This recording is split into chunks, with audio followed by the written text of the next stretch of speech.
Now, Elizabeth Warren has decided she's going to stick up for the idea of Social Security actually being increased rather than decreased. Now, Washington Post was livid about this. They had an editorial board op-ed saying that these progressives, and led by the Progressive Change Campaign Committee and then Senator Tom Harkin and Representative Sanchez in the House, saying that, hey, you know what, all this nonsense conservative right-wing talk about cutting Social Security is a bad idea. What we need to do is increase Social Security because of how popular and important it is. And the Washington Post said, but wait a minute, that you'd be taking money from poor rich people, which I love. Poor rich people, right? And now, that wasn't a direct quote, to be fair to them, but as I read you the quote the other day, it's about as close as it gets. They said, how much more can you take from the rich to give to the elderly who have gotten so much already? They said that with a straight face. Well, Warren G is here to straighten that out. She's old school G, okay? Go. The call to cut Social Security has an uglier side to it, too. The Washington Post framed the choice as more children in poverty versus more seniors in poverty. The suggestion that we have become a country where those living in poverty fight each other for a handful of crumbs tossed off the tables of the very wealthy is fundamentally wrong. This is about our values, and our values tell us that we don't build a future by deciding first who among us will be left to starve. So you know what I like about Elizabeth Warren? She's not a big screamer like I am. She doesn't yell and pound her fist on the table. You know, Harry Reid is soft-spoken. We make fun of him, but it's also because of what he says. But look at what she says. What she's saying is incredibly strong. She's saying, look, I'm tired of getting the crumbs off the table for the American people from the rich who, the Washington Post tell us, are in it to protect the children. Now, that's interesting because the Washington Post editorial board didn't mention any programs they would like to increase spending on for the children. They just said, no, let's cut the money from the elderly. They didn't say give it to the kids. They used the kids as an excuse, but they're actually not in favor of any money that goes to spending increases for the kids. No, they're in favor of letting the rich keep that money, okay? So she's pointing that out, but she ain't half done yet. Go. Look at the basic facts. Today's Social Security has a $2.7 trillion surplus. If we do nothing, Social Security will be safe for the next 20 years, and even after that, we'll continue to pay most benefits. With some modest adjustments, we can keep the system solvent for many more years, and we could even increase benefits. So here she is laying out the facts. She's like, I'm not going to let you lie. It doesn't have a deficit. Overall, Social Security has not just a surplus, a gigantic surplus. When's the last time you saw that in the mainstream media?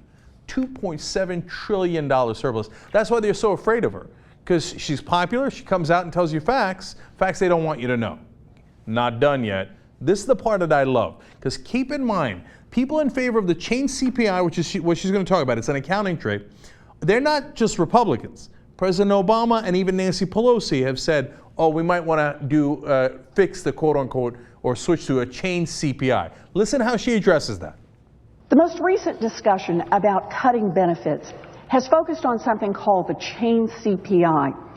Supporters of the chain CPI say it's a more accurate way of measuring the cost of living increases for seniors. This statement is simply not true. Chain CPI falls far short of the actual increases in costs that seniors face. Pure and simple. Chain CPI, it's just a fancy way to say cut benefits. The Bureau of Labor Statistics has developed a measure of the real impact of inflation on seniors, called the CPI-E. And if we adopt it today, it would generally increase the benefits for our retirees, not cut them. Damn. She might be soft-spoken, but she just called the president a liar. Chain CPI is what President Obama was saying. Oh, no, it's okay, we can do that. It's just a little adjustment. Yeah, it's an adjustment downward.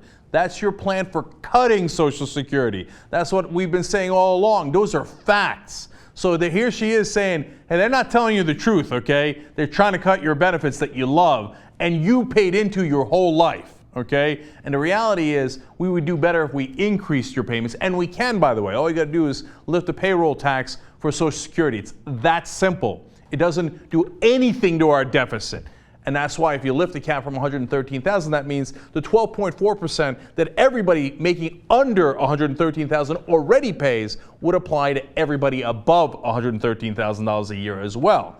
Okay, now she says this, but she's throwing her lot in with the libs in the Senate and the House, these extreme liberals and progressives. Of course the country doesn't agree with her. They're center-right, right? Except they just did some polling. Public Policy Polling did it. Yes, they did it for Move On, but you know Public Policy Polling was ranked the single most accurate poll in the 2012 elections in calling all the different elections, presidential, Senate, and House. And what did they come up with? Actually, they came up with numbers that are slightly disappointing to me, because every other poll I've ever seen shows that Social Security has approval ratings in the mid to high 80s, and people say don't cut it under any circumstance. In this case, well, you know, sad day, the numbers came in 5 states that they polled, and I'll tell you why they polled in those states in a second. Arkansas, Kentucky, Louisiana, North Carolina, and Washington. And Social Security's approval rating only came in the 70s, okay, which is obviously overwhelming nonetheless.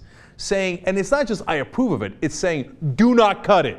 Do not cut Social Security above 70%. California's 52nd district randomly was the outlier. It came in at 66%. That's of all the different districts they looked at, the lowest number they could find was 2/3 of people saying do not cut it under any circumstances. But that's not all. They said, again, the 70% ballpark on average said, if my congressman or senator goes on to vote to cut Social Security, I will vote against them. 70%. Now, the reason they picked those 5 states is because there's 9 districts in there that are precarious districts. It could go either way, Democrat or Republican. And those people sit on the House and Senate Conference Committee who decides what to do with the budget, including maybe cutting Social Security. So this is a very smart poll saying, if you'd like to lose your seat, have at it, Hoss. Disagree with Elizabeth Warren, disagree with us radical liberals that are over 70% of the people in your district. Have at it and see how it turns out for you. Do it if you're a Democrat, do it if you're a Republican, see if you get reelected. But that's not all. Here's my favorite part of the poll. They asked people, would you like to increase what goes into Social Security? Meaning, like, would you like the payments to be higher? Now, that's not good. That's the outrageous liberal position, right? I mean, in Washington, they don't even discuss it. The Washington Post made a mistake here by actually engaging in liberals in a debate, because normally they just ignore liberals. They don't even, you don't represent the American people. I hear all the time the politicians come on TV and tell me the American people say, the American people say. So the American people are not going to be in favor. With this deficit problem that we have, they're not going to be in favor of increasing what we pay to Social Security recipients, right? You can see where this is going. 65% of people on average in those 5 states said you should increase Social Security benefits. 2/3 of the country. When's the last time you saw 2/3 of the country agree on anything? It turns out the wild, radical, liberal position is the overwhelmingly favorite position in this country. And you go, hey, you don't think that you don't think these states are representative enough? You think North Carolina is too liberal? Have at it, Hoss. Test the whole country. I guarantee you, you're going to get similar or better results. We're not an extreme. We're smack dab in the middle of the country, what the country actually believes. That's where Elizabeth Warren is, and that's where the position that she fights from. And guess what? That's why she's popular. I know it's really hard to understand for Washington pundits.